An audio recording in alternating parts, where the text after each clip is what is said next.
শিশুর কাণ্ডারে ঝিনাইদহ জেলা বিএনপির বিপ্লবী সভাপতি, সাবেক ছাত্র নেতা, সাবেক যুব নেতা, আমাদের শ্রদ্ধেয় নেতা advocate M A Majid, advocate M A Majid.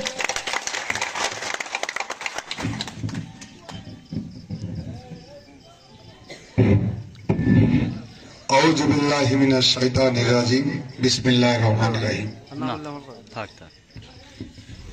Jhenaidah পৌরসভার ঐতিহ্যবাহী গ্রাম, আমার প্রাণপ্রিয় গ্রাম পবাটি গ্রামের উত্তরপাড়া কর্তৃক আয়োজিত আজকের এই নির্বাচনী সভার সম্মানিত সভাপতি, আমার পরম আত্মীয়, সম্পর্কে আমার শ্বশুর বাবাজি নুরুল ইসলাম বাকু,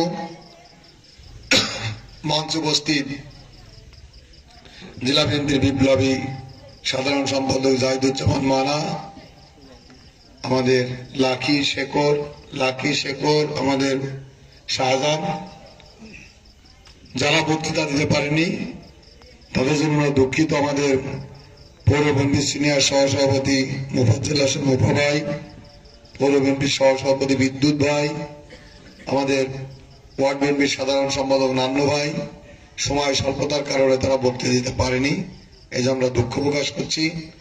আমাদের গ্রাম কমিটির সাধারণ সম্পাদক নজরুল বক্তৃতা দিতে পারেনি, আর সবাই কম বেশি বক্তৃতা দিয়েছে, সবার নাম আর না বলি। আমি যাদের নাম বলবো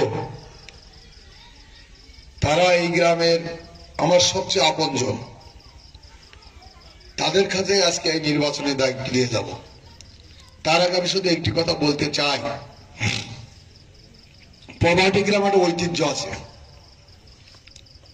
সারা বাংলাদেশের ঝিনাইদহ পৌরসভা যদি ভেতরে পবাটি গ্রামের নাম বলা হয় তাহলে সবাই পবাটি গ্রাম কিন্তু চেনে। আমার মনে হয় বলেছে আমার নিজের গ্রাম, আমার পার্টির সেক্রেটারি নিজের গ্রাম বলেছে, আমি নিজের গ্রাম বলতে পারছি না, তো আমি প্রতিবেশী গ্রাম, তাই তো। আমি পবাটি গ্রামে অনেক আসছি, অনেক থাকছি। আমার ছোট ভাই দুলাল এরশাদ বিরোধী আন্দোলনের সময়, বিগত শেখ হাসিনার বিরুদ্ধে আন্দোলনের সময় বিভিন্ন সময় পবাটি আসছি।